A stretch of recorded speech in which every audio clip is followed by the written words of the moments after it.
Hello friends, welcome to my channel excellent coaching. आज optimistic और pessimistic के बारे में बात करेंगे। ऑप्टिमिस्टिक वो लोग होते हैं जो हमेशा लाइफ में हर चीज़ को पॉजिटिवली देखते हैं और पॉजिटिव साइड देखते हैं हमेशा, और कोशिश करते हैं कि कभी भी कोई भी स्ट्रेसफुल सिचुएशन हो या कोई नेगेटिव चीज़ हो तो उसमें वो पॉजिटिव चीज़ों को ढूंढें। पेसिमिस्टिक उनके उल्टा होते हैं, जिनकी नेगेटिव थिंकिंग होती है, जो हमेशा हर चीज़ को नेगेटिवली लेते हैं। तो आज डिटेल में पढ़ते हैं इनकी ट्रेट्स के बारे में। Optimistic are the people who always tend to look for positive outcomes. Pessimistic seem to expect worse to happen. मतलब pessimistic हमेशा यही सोचते हैं कि बहुत ज़्यादा खराब हो जाएगा, बहुत गलत हो जाएगा। जैसे हमने एक वो कहावत सुनी हुई है कि आप आधा गिलास भर के लोगों से पूछो तो वो जो पेसिमिस्टिक लोग होते हैं वो कहते हैं कि आधा गिलास खाली है, और जो ऑप्टिमिस्टिक लोग होते हैं बोलते हैं आधा गिलास भरा हुआ है। तो वो जो अलग अलग देखने का पॉइंट ऑफ व्यू है दोनों का, एक का पॉजिटिव है, एक का नेगेटिव है। रिसर्चर्स ये कहते हैं कि जो ऑप्टिमिस्टिक लोग होते हैं उनकी लॉन्गर लाइफ होती है और उनका इम्यून सिस्टम भी स्ट्रांग होता है ज़्यादा। बहुत सारी ऐसी रिसर्चेज हुई हैं जिसमें ये देखा गया है कि जो नेगेटिव थिंकर्स होते हैं उनका डेथ रेट बहुत ज़्यादा हाई होता है, और अगर इवन इफ वो ज़्यादा देर तक रहते भी हैं तो वो बहुत ज़्यादा बीमार होते हैं। अगर वो जल्दी ना उनकी डेथ हो तो वो अपनी लेटर लाइफ में बहुत ज़्यादा बीमार रहते हैं, उनको बहुत ज़्यादा हेल्थ प्रॉब्लम रहती हैं और सोशल एक्टिविटीज़ में पार्ट नहीं लेते हैं, एनर्जी बहुत कम होती है उनके अंदर as compare to optimistic. Optimistic लोग होते हैं जो जो पॉजिटिव सोचते हैं, उनका 50% लोअर रिस्क होता है प्री मैच्योर डेथ का। प्री मैच्योर मतलब टाइम से पहले जो डेथ हो जानी है उसका बहुत 50% कम चांस होता है, और वो बहुत काम और पीसफुल और हैप्पी, क्योंकि वो पॉजिटिवली हर चीज़ को लेते हैं। वो जल्दी घबराते नहीं है क्योंकि उन्हें लगता है कि कुछ ना कुछ इस चीज़ में पॉजिटिव ही होना होगा। तो और ये मतलब ये सिर्फ कहने की बात नहीं है, इनके अंदर ये चीज़ चेक करके देखा गया है कि higher level of T cells होते हैं। टी सेल्स क्या होते हैं? जो इम्यून सिस्टम में हमारे बीमारियों से लड़ते हैं, और नेचुरल किलर सेल्स भी इनमें ज़्यादा होते हैं। जो हमने देखा था कि किलर सेल्स होते हैं जो बैक्टीरिया को डिस्ट्रॉय करते हैं, जो इन्फेक्शन वाली चीज़ें होती हैं।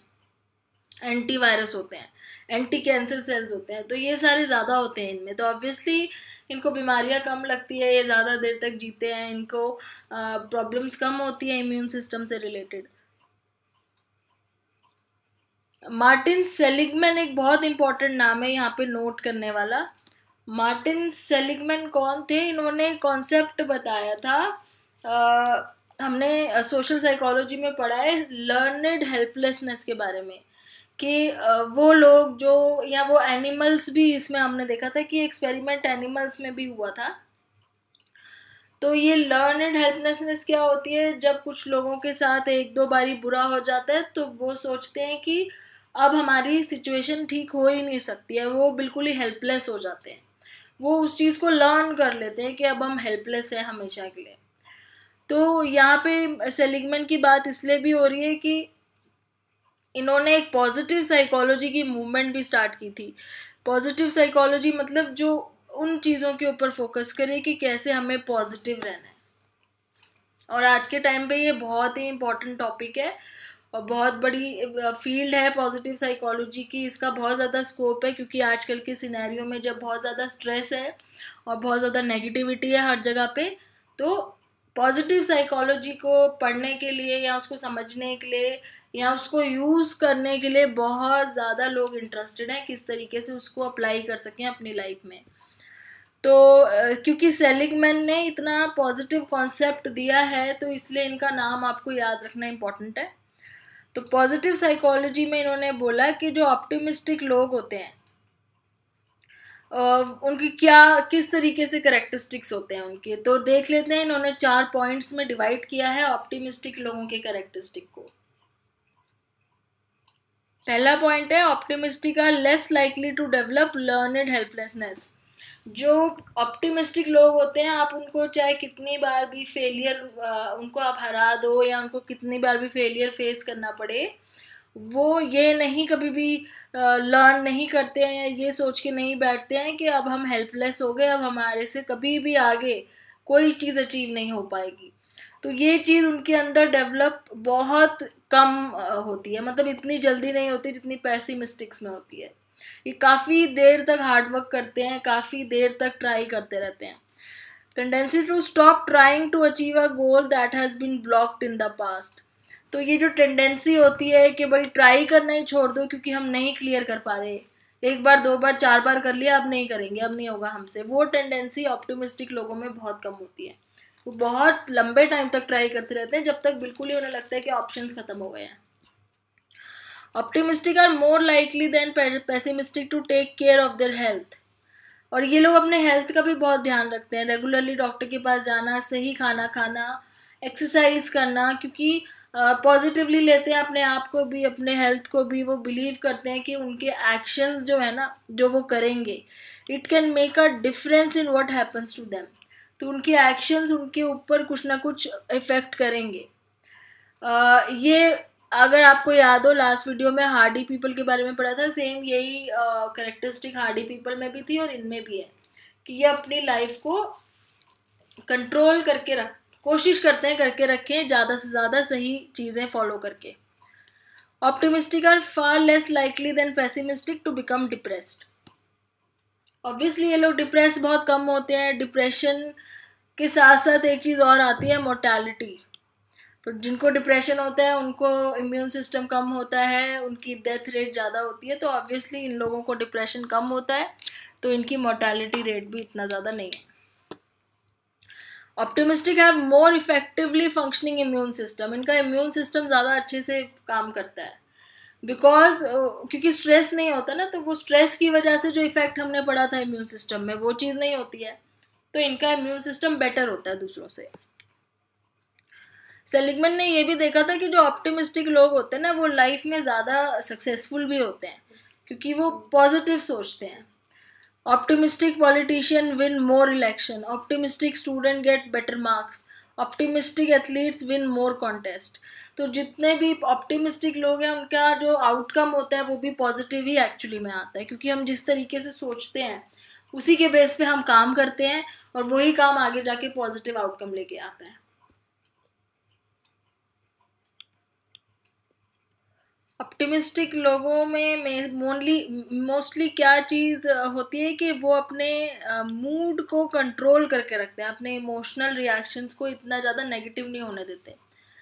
Psychiatrist Suzanne Vergan has some good advice for optimistic people who want to keep a positive outlook. अभी कह रहे हैं कि जैसे अगर आपने अपना पॉजिटिव आउटलुक रखना है तो ये कुछ एडवाइस दे रहे हैं, यहाँ पे देख लेते हैं।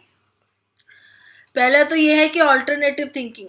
Optimistic tend to take bad things that happen less personally. तो कोई भी अगर गलत चीज़ हुई है या कोई भी गलत बात कह रहा है तो उसको पर्सनली नहीं लेना है। Coming up with an alternative explanation, मतलब आप उसकी ऑल्टरनेटिव एक्सप्लेनेशन ढूंढो कि वो और क्यों हुई है, किस वजह से हुई है और क्या कारण थे वो इतनी बैड सिचुएशन। जैसे अगर मार्क्स ख़राब आए हैं तो उसके बहुत सारे ऑल्टरनेटिव वो हो सकते हैं, रीजंस हो सकते हैं किसी के मार्क्स अगर ख़राब आए हैं। ज़रूरी नहीं है कि आपका लक ख़राब है इसलिए हमेशा आपके मार्क्स ठीक नहीं, अच्छे नहीं आते हैं और पेपर टफ आता है। ऑल्टरनेटिव ऑप्शंस भी वो थिंकिंग करो आप, उसमें देखो कि और क्या रीज़न हो सकते हैं। आपने पढ़ाई नहीं करी, सही डायरेक्शन में नहीं करी, नोट्स ठीक नहीं थे, अपडेटेड नहीं थे, इस सही तरीके से पढ़ा नहीं, तो बहुत सारे ऑल्टरनेटिव सोचने ज़रूरी है। ऑप्टिमिस्टिक लोग ये सारे ऑल्टरनेटिव सोचते हैं, सिर्फ एक चीज़ पे सोच के हेल्पलेसनेस फील ना करके कि भाई हमारे हमेशा पेपर ख़राब होता है तो आगे हम नहीं कर पाएंगे। वो सिर्फ हुआ कि आपने एक ही चीज़ सोची, ऑल्टरनेटिव सोचे नहीं। तो ऑल्टरनेटिव में क्या होता है कि आप हर तरीके से देखते हो, हर एंगल से देखते हो कि सिचुएशन कैसे हुई। They appraise it as a challenge and assume they will perform more successfully in future. तो ये लाइन बहुत इंपॉर्टेंट है। वो किसी भी सिचुएशन को चैलेंज की तरह देखते हैं और कोशिश करते हैं कि नेक्स्ट टाइम उसी चैलेंज को और बेटर तरीके से परफॉर्म करके सक्सेसफुल होने की, ना कि आप उसको नेगेटिवली देखो और एक स्ट्रेसफुल सिचुएशन की तरह मत देखो कि हमेशा ये चीज़ मेरे साथ ख़राब होती है और मैं ये नहीं करूँगा। तो ये ऑल्टरनेटिव थिंकिंग होनी बहुत ज़रूरी है। दूसरी चीज़ है downward social comparison. Downward social comparison एक बहुत इंपॉर्टेंट चीज़ है। ज़्यादातर जब हमें ये लगे कि हमारे पास ये नहीं है, हमारे पास वो नहीं है, तो हमें क्या करना चाहिए, हमें उन लोगों की तरफ देखना चाहिए जो हमसे भी कम है, जिनके पास हमारे से भी कम है। उससे हमें बहुत बेटर ये लगेगा कि हम तो बहुत ही बेटर पोजीशन में हैं। बहुत सारे लोग ऐसे हैं जो हमसे भी कम पोजीशन में हैं, हमसे भी लोअर हैं। So many people make themselves feel better by comparing their performance to that of less competent others, making them feel better. उससे आपकी सेल्फ एस्टीम भी मेंटेन रहेगी, आपको बेटर लगेगा ये सोच के कि आप इतने खराब पोजीशन में नहीं हो, आपसे कम भी बहुत लोग हैं। तीसरा है relaxation. Optimistic use relaxation as a way to improve mood. Relaxation कैसे, जैसे एक्सरसाइज कर लिया या मेडिटेशन कर लिया या बुक पढ़ ली या कोई अपनी हॉबी फॉलो कर ली। तो जब भी ज़्यादा स्ट्रेस हो, कोई ना कोई बीच में ऐसी टेक्निक यूज़ करो जिसको आप जिससे रिलैक्स हो सको। ये है उन लोगों के लिए जो अपना मतलब पॉजिटिव आउटलुक रखना चाहते हैं। How to become optimistic thinker. अब एक्चुअली में अगर आप बहुत पेसिमिस्टिक हो, अगर आप बहुत नेगेटिव सोचते हो, आप हमेशा स्ट्रेसफुल हो जाते हो, तो ये टॉपिक आपके लिए ही है कि आपको किस तरीके से अपने आप को पॉजिटिव थिंकर बनाना है। तो पहला तो स्टेप ये कह रहे हैं कि रिकॉग्नाइज करो कि आपके माइंड में कौन से थॉट्स नेगेटिव है, कौन सी ऐसी चीज़ है जो आपका मूड ख़राब कर देती है, कौन सी ऐसी चीज़ है जो आपको नेगेटिव थॉट्स लेके आती है। कई लोगों को तो ये पता ही नहीं होता है कि वो इतना ज़्यादा नेगेटिव क्यों सोचते हैं, क्योंकि वो मेटा कॉग्निशन नहीं, उसके बारे में नहीं जाते। मतलब मेटा कॉग्निशन क्या होता है, अपने थॉट्स के बारे में ही सोचना। तो वो बहुत ज़रूरी है कि आप पूरा दिन में क्या सोचते हो, उसके ऊपर ध्यान दो कि आपके किस तरह के थॉट्स हैं। The problem is that most people don't really think about their thoughts. लोग अपने थॉट्स के बारे में नहीं सोचते हैं कि वो पॉजिटिव सोचते हैं ज़्यादा कि नेगेटिव सोचते हैं। अपने थॉट्स के बारे में ही सोचना एक बहुत ही इम्पॉर्टेंट चीज़ है। जब आप अपने थॉट्स को कंट्रोल कर लोगे तो आप अपने आप को ऑप्टिमिस्टिक बना सकते हो। तो इसके लिए क्या स्टेप्स फॉलो करने हैं। पहला है कि जब बैड मूड हो जाए आपका, stop and think about what just went through your head.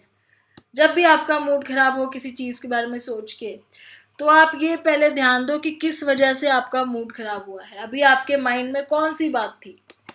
When you have recognized the negative statement, treat them as if they come from someone else, someone who is trying to make your life miserable.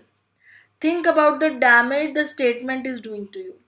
और जब एक वो negative thought आपको समझ में आ जाए कि क्या चीज़ की वजह से आप नेगेटिव सोच रहे हो, तो आप उसको ये मान के चलो कि कोई और है जो आपके माइंड में ये नेगेटिव थॉट डाल रहा है। वो चाहता है कि किसी तरीके से आपकी लाइफ मिजरेबल हो जाए और वो डैमेज करना चाहता है आपको। तो जब आप ये सोचोगे तो आपको रियलाइज होगा कि वो नेगेटिव थॉट कितना डैमेजिंग है आपके लिए। Argue with those thought, challenge each negative statement and replace it with a more positive statement. उस थॉट के साथ आर्ग्यू करो, बहस करो, उस थॉट को दबाने की कोशिश करो। उसके साथ आर्ग्यू करना मतलब उसकी जगह पॉजिटिव स्टेटमेंट लेके आओ। आपके माइंड में अगर कोई चीज़ आती है कि एग्ज़ाम तो बहुत मुश्किल है मेरे लिए पास करना, उसको थॉट को रोक दो वहीं पे और ये सोचो कि ये मेरे माइंड में कोई और डाल रहा है, ऐसा नहीं है, एग्ज़ाम मेरे लिए मुश्किल नहीं है पास करना। उस थॉट को हराने की कोशिश करो, उसको बोलो कि नहीं ये गलत थॉट है, मेरा लिए जब हर दूसरे कर सकते हैं तो मैं भी कर सकता हूँ, सारे लोग मेरे जैसे ही हैं, बस वो ज़्यादा बेटर तरीके से पढ़ते हैं, ज़्यादा बेटर नोट्स, ज़्यादा बेटर अपने टाइम को सेट करके यूटिलाइज करते हैं, तो ये सब चीज़ें मैं भी कर सकता हूँ। तो उसके चैलेंज करो उस थॉट को। एग्जाम्पल है, जैसे एक थॉट है, I will never get this term paper finish, it's too hard, there so much going on, it's impossible. अब ये पेसिमिस्टिक स्टेटमेंट है क्योंकि इसमें कैसे वर्ड्स आ रहे हैं, नेवर आ रहा है, नॉट आ रहा है, जो भी नेगेटिव वर्ड्स हैं। अब ये नेगेटिव वर्ड्स को पहचानो कि और उसके बाद सोचो कि हमने ऐसा क्यों बोला, उस पूरी चीज़ में कौन सी ऐसी पर्टिकुलर चीज़ है जिसकी वजह से हमें लग रहा है कि ये इम्पॉसिबल है। कोई एक पर्टिकुलर सब्जेक्ट है या कोई एक पर्टिकुलर टाइम है या कोई एक पर्टिकुलर छोटी चीज़ है जिसकी वजह से पूरा हमें डिफ़िकल्ट लग रहा है। The statement isn't going to help me at all, it just makes me feel worse. फिर आप ये सोचो कि ये स्टेटमेंट तो लोग चाहेंगे कि मैं ऐसा ही सोचूं ताकि मैं पीछे हो जाऊं, इस स्टेटमेंट से मेरे को कितना डैमेज होगा, ये तो दूसरे लोग चाहते हैं कि मैं ऐसा सोचूं। तो इस स्टेटमेंट से डैमेज होगा, दूसरे लोग मुझे गिराना चाह रहे हैं, ये सब सोचोगे तो आपको रियलाइज होगा कि कितनी गलत स्टेटमेंट है जो आप सोच रहे हो। I can finish the term paper, अब उसके साथ आर्ग्यू करो कि ऐसा नहीं है मैं फिनिश कर सकता हूँ पेपर, मैं क्लियर कर सकता हूँ, मैं ज़्यादा टाइम लगाऊंगा, मैं टाइम टेबल बना के पढ़ूंगा, मैं अलग तरीके से पढ़ूंगा, मैं अपना टाइम वेस्ट करना बंद करूंगा टीवी देख के या दूसरी एक्टिविटीज़ में। तो अब ऑल्टरनेटिव सोचो, आर्गी करो, उस थॉट को चैलेंज करो जो थॉट आपको कह रहा है कि आप नहीं कर सकते। तो ये जो तरीका है ना, ये जो थर्ड पॉइंट है, यही तरीका है सोचने का, किसी भी नेगेटिव स्टेटमेंट को कम करने का यही तरीका है। आप उसकी ऑल्टरनेटिव थिंकिंग करो। आप ये सोचो कि भाई मेरे से पीछे भी तो कितने लोग हैं, उनको कितना बुरा लग रहा होगा, तो मैं तो बहुत बेटर जगह पे हूँ।